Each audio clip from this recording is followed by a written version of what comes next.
And that's the show, ladies and gentlemen. Thank you for joining us as always. It's great to see you. Have a wait, hang on. Did I skip something? What do you think? Perfect. I like those colors too. Hi. Oops. All right. So let me just click on here. Hey, Peter. So it's Monday, and it's 8 o'clock. And if it's Monday 8 o'clock, then it's Mighty Monkeys Nerd World News, and I'm your host, Befuddled. Cheers. Jack Daniels? No, that's just the glass. This is the apple pie moonshine. The apple pie moonshine cream. Like it's like the cream. bourbon. It's like bourbon cream. It's like your bourbon cream, just apple pie moonshine.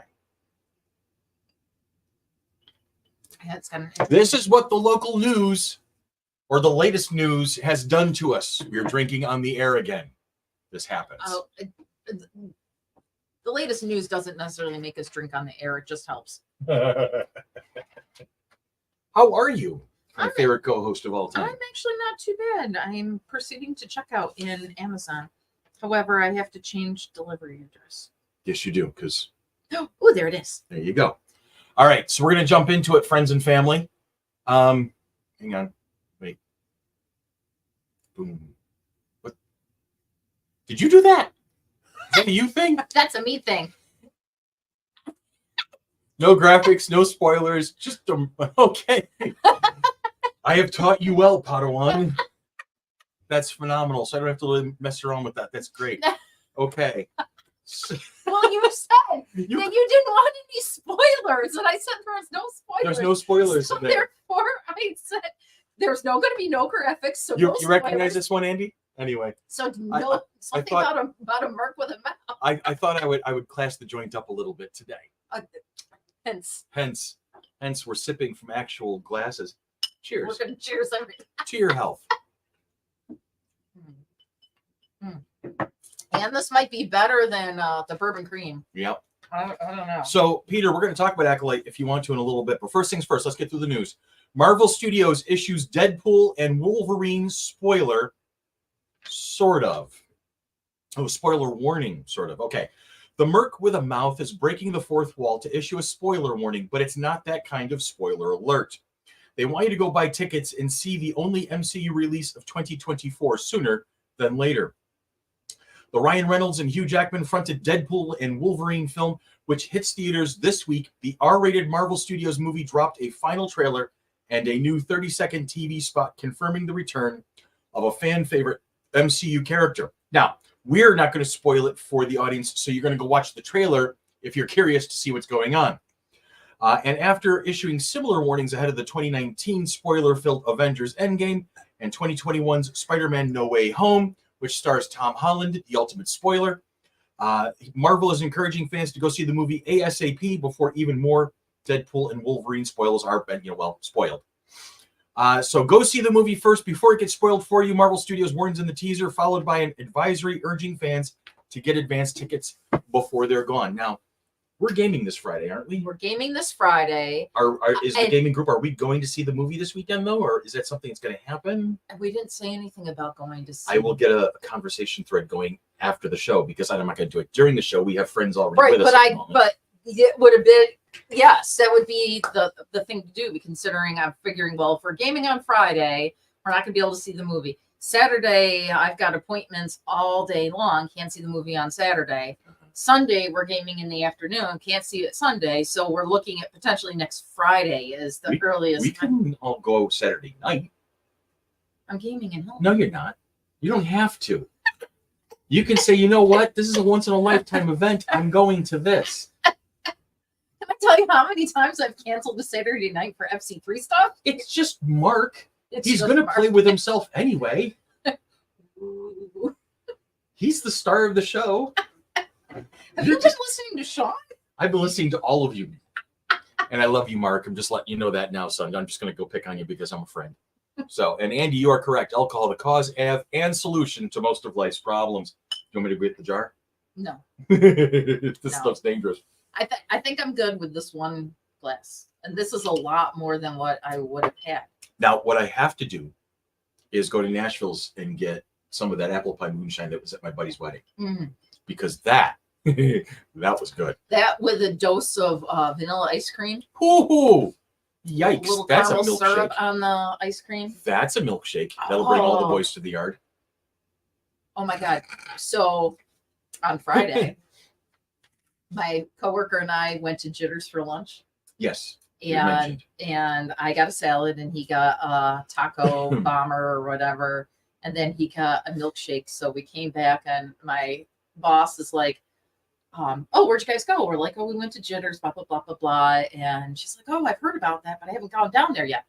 I was like, yeah, you'll have to go down there. And he's like, yeah, and I got a milkshake. And she goes, my milkshake brings all the boys to the. I'm just like, so speaking of Marvel, whoa. I couldn't imagine the fact that it came out of my boss's mouth that I was just like, oh. Yeah. Now, as if it wasn't a big enough week for Marvel, another name will be added to the list of those who have already been honored. Kevin Feige himself will be receiving his star on the famous Hollywood Walk of Fame this Thursday, July 25th, the day before the latest MCU film, Deadpool and Wolverine, to be released this coming Friday, the 26th. And before he heads to San Diego Comic-Con for numerous appearances, including the event's Hall H panel. He'll be joining Marvel stars including Thor, Chris Hemsworth, Ant-Man's Paul Rudd, Hulk's Mark Ruffalo, Black Widow's Scarlett Johansson, and also being represented in the walk. Now, Ryan Reynolds and Hugh Jackman will help present Feige's new honor in front of the El Capitan Theater in Hollywood. The event will be live streamed on the Walk of Fame's official website. Feige began as producer of Marvel in 2000 and quickly rose through the ranks with his knowledge of the superhero universe. His magnum opus arrived a few years later when he sought to emulate the shared storylines of comics and created by the MCU, which kicked off proper in 2008 with Chris's one of his top 5 favorite movies of all time, Iron Man. So Feige has been at Marvel for 24 years. Yeah, people are starting to panic because he's thinking about retiring soon. Yeah, I would panic also at the disco. That was topical and excellent. Add a little cinnamon and set it on fire. I don't know if I'd be up for that, but we'll see. Janice's Black Button Distilling has an amazing apple pie moonshine. Yeah, this one's definitely. I'm never gonna be a sober man. I Anyway. couldn't taste really the apple pie to it. No, the cream It was like cream alcohol. Yeah, with an appley flavor. But which isn't bad. But right. I do like the bourbon cream though. So our buddy Peter enjoyed The Acolyte. I would like to say I share Peter's sentiment. The usual toxic fans of Star Wars. Oh, it's garbage. Oh, it's terrible. Oh my God, it's the worst thing ever. Oh, Disney's killed Star Wars. And all of you who say that are, in my opinion, idiots. I thought that The Acolyte was great because it was steady storytelling. It wasn't overwhelming. It wasn't the huge, come at you festival like, the action of Return of the Jedi and all that stuff. But it had a story. It had a pace. It was trying to give you a certain feel, and I thought it did that really well. I think some of the fight scenes that were in The Acolyte were phenomenal, and some of the best ones I'd seen in a while. Definitely surpassed anything in the sequels, for instance. So if you have the time and have not watched The Acolyte, I would recommend it. And if you have a hard time with the first episode, that's okay. I did too. Took me a little bit into the second episode to really kind of get into the story. It's kind of a mystery, and I think the wonderful thing about Star Wars is that it has created such a massive and broad canvas that you can do anything in it now. Now, I remember my buddy Scott and our president, Dan, and myself, we got together many years ago and started working on a Bible of sorts to a bunch of stories that we wanted to write. And to be sure, the sheriff that I was reading to you guys recently, I never got around to finishing, but I'll work on that later this year. That was set in that universe. And we wanted to set it kind of genre neutral. So it's an advanced sci-fi kind of a thing. Star Wars is an advanced sci-fi, sci-fantasy kind of thing. But it's created this broad canvas to the point where you can do anything with it. You can have your action adventure. You can have your murder mysteries. You can have your thrillers. It's all there, right? You can even have horror a little bit, which they dabbled a little bit during Ahsoka. with the undead stormtroopers. I haven't finished Ahsoka. It was really well. I haven't finished Ahsoka. Ahsoka was good. And I'll watch it with you because I want to watch it I again. haven't gotten past the first episode of Acolyte, but at the end I had called it. Remember, I had called it at the end of the first episode or during the episode that there was something that I called that I was right. But we're not doing spoilers.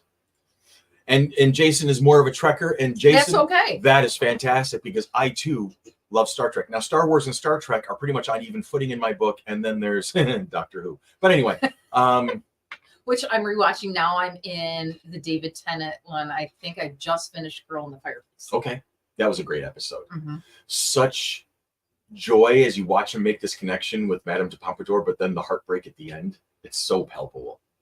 And you know, at the time, he was actually dating the actress who was playing Madame de Pompadour. Oh, really? At the time, he had not met Georgia Moffat yet, or he maybe had run across her at one point, but had not worked with her. Yeah. They did not make their connection. But he was, oh God, who was that? It was Sophie Miles, I think was her name. The actress. Something. She was in Underworld and several other things. Great actress.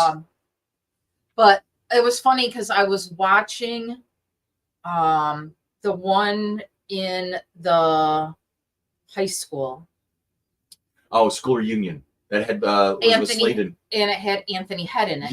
As Mr. Finch. Such a good villain. He was so awesome as villain. All of a sudden, I'm like, wait a second. Yes. Wait, he was that's Anthony Head. He was so smooth. I know who that person is. I mean, because we had looked at trying to get him for the show a couple of years ago. Mm-hmm. But I don't think his visa is up to date. That was the last thing I had heard. Yeah.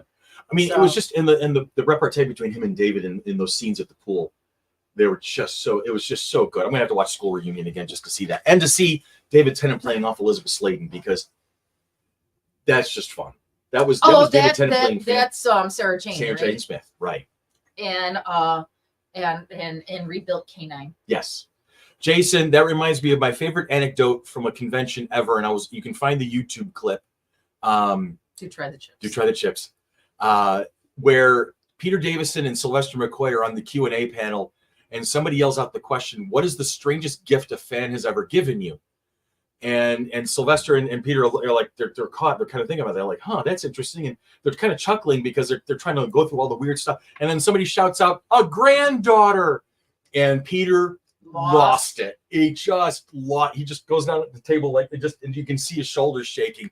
And it was and Sylvester's like, "Oh God," it's because they're all referring to David Tennant, who loves Peter Davison as an actor, and then married his daughter. Well, it was phenomenal. I saw a video with David Tennant yesterday, and he was walking through like the Marvel offices or whatever. Yeah.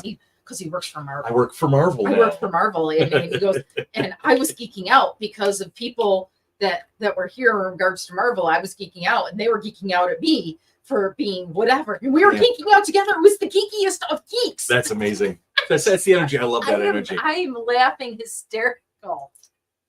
The doctor is married to the doctor's daughter. From the doctor's daughter. Yeah. Who now has the doctor's granddaughter. But the doctor's daughter is also the doctor's granddaughter. Okay. There's a little gnat buzzing around in the studio at the moment.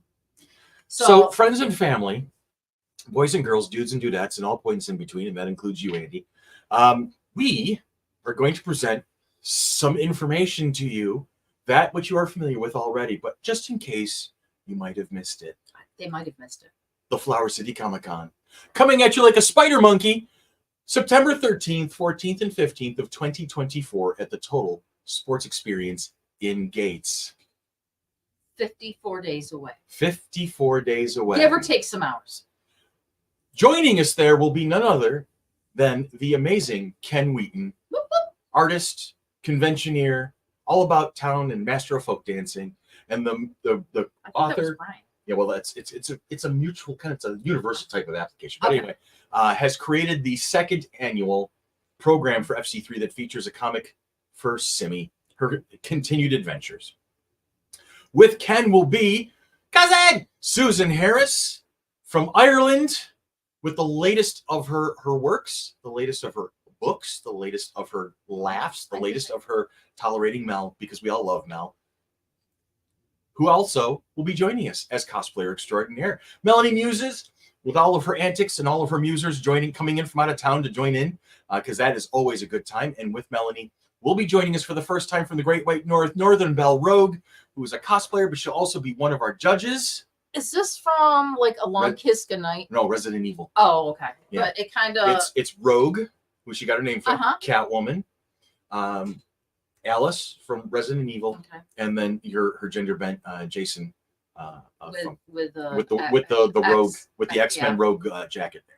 But that Michael Koski's here. Woohoo! Congratulations! We're so excited. Hang on, I gotta click the right button. Where'd my cursor go? God bless it. Where's the cursor? There it is. Michael's here. I just want to point out, I only had a little bit of that freaking just a little. There was this just that, much in there, and mostly ice. Yeah, I think I'm just naturally silly. That's all there is to it. It's all there really is to it. But Michael's here. Hey, Michael, congratulations to you and the missus. She was beautiful. Oh, it was amazing. It was so amazing. Now, is she now living here?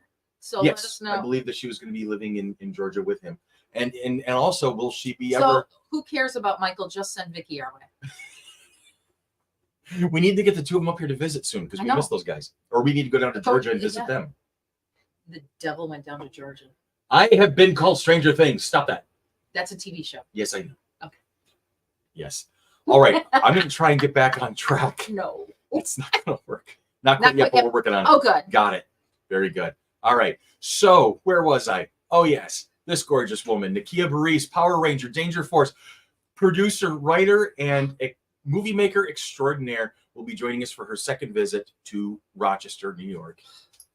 And with her is also the legendary author, Carol Barrowman, who has done several novels, novellas, TV scripts, comic books, and her other claim to fame, this guy. She's got sanity. She's got sanity. This one doesn't.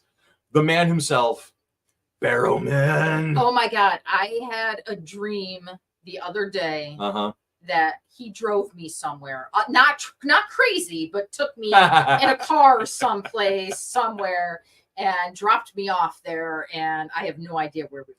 And to round things off will be the irrepressible Kevin Sussman from Big Bang Theory, Ugly Betty, Lessons in Chemistry, and so many more things. They will both be available for photo ops, both Saturday and Sunday. They will be available for autographs, Q&A panels, and the works of socializing. So that right now is still the Flower City Comic Con for 2024. Michael's going to be in New York City this weekend. Too bad we're busy this weekend. I know, seriously. If he had given us advance warning that we could have come down and visited. Yeah. We would have done that. That's true. Ay, Marona mia.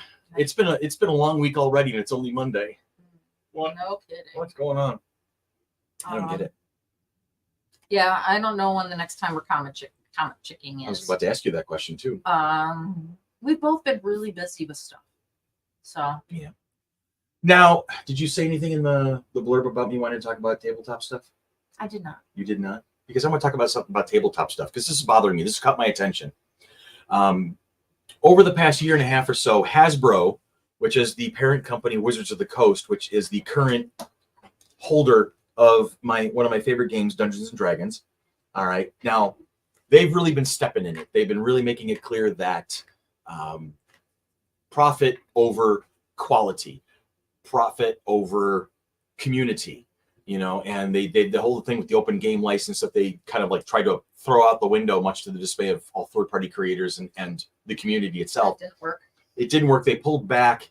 They compromised a little bit. But now with the dawning of the next edition of D&D coming out soon, they've really made it clear that they're going to be kind of evolving the whole thing into a digital enterprise of sorts. And people are already foreseeing stuff like, subscription fees and microtransactions and basically just hitting you like an MMO. And the community is kind of getting up in arms. Now, I feel a great pain of sympathy to third-party creators, people who have made their livelihood, or at least a supplement to their livelihood, creating, worlds and dungeons and character classes and spells and all sorts of cool materials that you can play with your D&D games. I feel for those folks because they really put their heart and soul into their efforts. As a veteran player, somebody who's been playing D&D since 1988, 1987, 88, somewhere in that neck of the woods, I have to ask Hasbro, what are you thinking? Are you completely ignoring the fact that these are dice and paper games? And if you make it too hard to keep up with the Joneses, us veteran players don't care. We don't care because we will shun all of your stupid extras and your microtransactions and your digital subscriptions. And we don't worry about being up to date because we have all of the books for all of these different versions of your game and then some, and different RPGs and different tabletop systems. And we have people we can play with, and folks like Discord and Roll20 and several other third-party, we can play just fine without you, Hasbro. So not sure what you're doing, not sure what you're thinking, but if you try to squeeze too much out of this particular group, you're not going to hurt us. You're just going to hurt yourselves. And that's my soapbox for the moment, because quite honestly, if society were to collapse today and electricity just disappeared, like in that stupid, everybody looked like they had just rated an American Eagle. What was that one? Blackout, or what? It was a TV series. It only lasted a couple of seasons. Yeah, I don't know. And everybody looked like they were in brand new American Eagle clothing outfits, but it was supposed to be like the end of civilization as we know it. I'm not sure what it was, but if everything blacked out today, we would still find time when we're not struggling for survival to play, because the imagination should always be fed just as well as the body and the soul, right? And so we have our dice and we have our paper and we have our pencils and we have our books. So we don't need you, Hasbro. We don't need you. So you might want to rethink where you're going with this, because we're not going to all follow you as blindly as you're hoping we will. That's my 2 cents on that one. Andy says, I'm not a psychic and I don't play one on TV, but I'm betting most of the guys from Hasbro have only rolled dice on a craps table. Andy, that is an excellent observation, and I agree with you. Jericho, thank you, Peter. That was just a weird series. I think it had a great premise. The real meaning of friendship. We're just talking about. Oh, yeah. There's a video of a turtle had gotten flipped over, and he was on his back and trying to flip himself over, and all the other turtles gather up and flip him back over for him. Yeah. So that's the way it's going to be, folks. The folks that we depend on to lead us sometimes, they're not going to always be there for us, but we'll always be there for each other. That's my sentiment for the day. We love you. We wish you. We hope you guys are doing great. It is time for us to wrap this up so I can go drink some more of that stuff. Tiffany Aiello says, I was looking at tickets today and planning on cosplays. That is awesome, Tiffany. I can't wait to meet you in September. If I have not met you already, if I have met you already, make sure you remind me of that. But that's it for today. That is it for this week. You guys have a great week. Have a safe week, and we will talk to you again next week.